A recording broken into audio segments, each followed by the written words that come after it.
Hello everyone, I hope you are enjoying the nice holidays. This is a quick standalone video to provide my take on a recent discussion going on in the community, and it's not meant to be a part of any series, so I will get right into it. This morning, I had a brief conversation with a good friend of mine, Mr. Jonathan Bluestein, who teaches martial arts in Israel. One of the things we touched upon was his recent Facebook post about the term Shi Fu as the martial art title.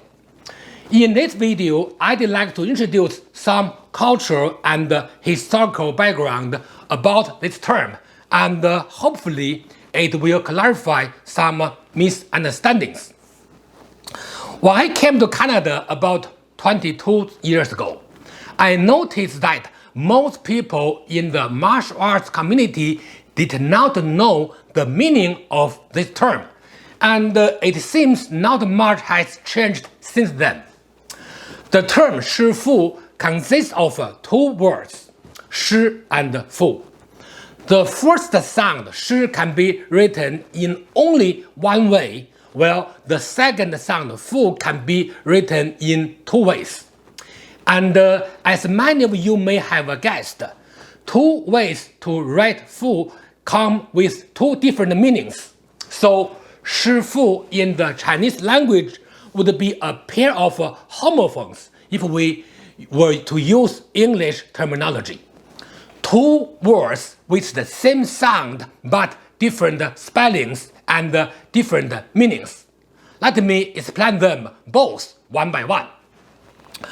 The first way, which is also the most popular way to write Shi Fu, is as shown here.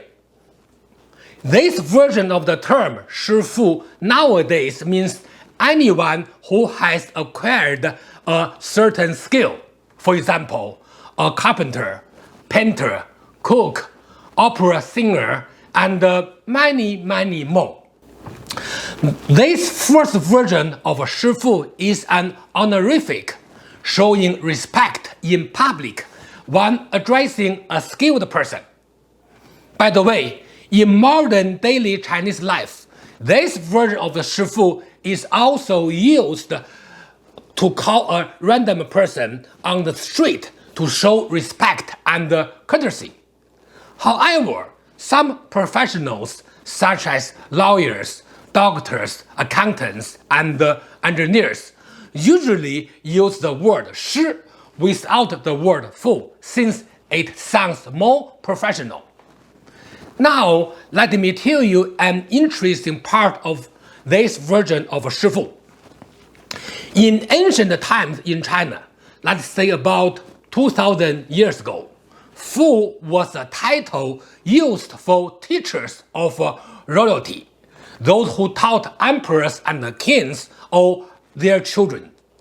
It was a title that accompanied a very high position due to the influence of Confucianism. For example, in the famous Chinese history book Shi Ji, written by Sima Qian 2000 years ago, this version of the term Shi Fu was used about 11 times to describe the position of a teacher for the royal family. And the meaning of this version of Shi Fu remained unchanged for more than 1,000 years until the Thousand Song dynasty. Starting with the Thousand Song dynasty about 800 years ago, teachers who taught civilians also began using this version of the Shi Fu as a title. Later on, from the middle of the Qing dynasty, about 300 years ago, the term Shi Fu came to be widely used to show respect to those with skills such as painting, medicine, art craft, architect, and so on. Then in the 1950s, people started using the term Shi Fu for a much wider range of activities, especially as used by skilled workers or anyone who is older than them. Of course, martial art students use this term to show respect to their teachers. So, in the martial art community, you can call someone Shifu or 老师, which is the more modern approach. Sometimes, some martial art teachers use this as a title for themselves when dealing with the junior or the uninitiated. It is not taboo to use this term to address oneself in front of a junior, but definitely not the case in front of a senior. So, that was all about the first version of the term Shifu. Now, let's talk about the second version of Shifu that has the same sound but is written differently, Shifu. The difference, of course, lies in the second character, Fu. The meaning of this Fu is father. In the Yuan and the Ming dynasties, about 700 to 400 years ago, Buddhist monks were called Shifu. Shi means someone you can study from, and Fu means father. So, how about the usage of this second version of the term in the martial art community? The one where Fu means father.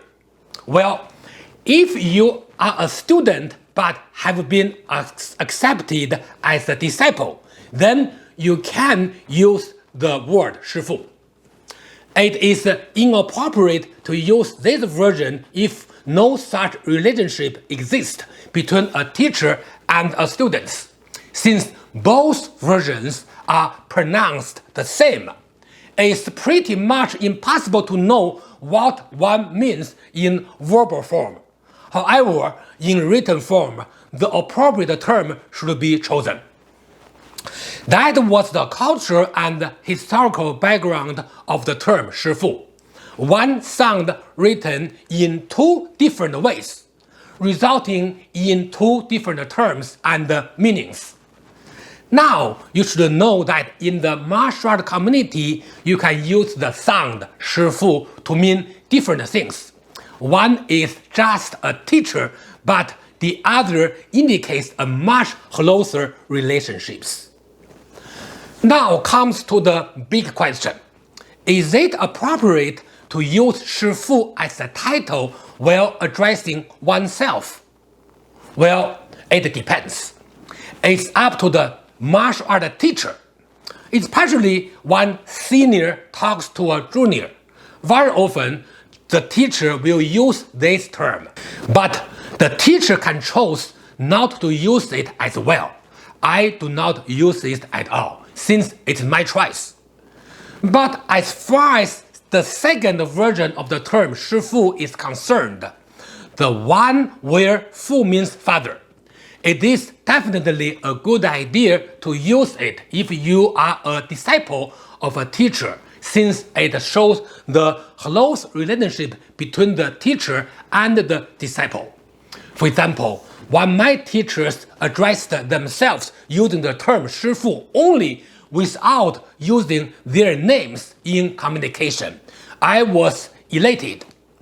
I do not require my students to use it in China, but they still use it. That's their choice and I'm fine with it. Also, I only use the term Mr., Miss, or Mrs. to address a friend in the martial art community instead of using the term Shifu in order to show a close relationship with them. I use the word 老师, meaning teacher, to address seniors in terms of age or simply out of courtesy in China in the martial art community. To summarize, the term has to be defined first in order to avoid any confusion in discussion any topic. I hope my explanation helps you sort things out. Thanks for watching, see you next time, and enjoy your holidays.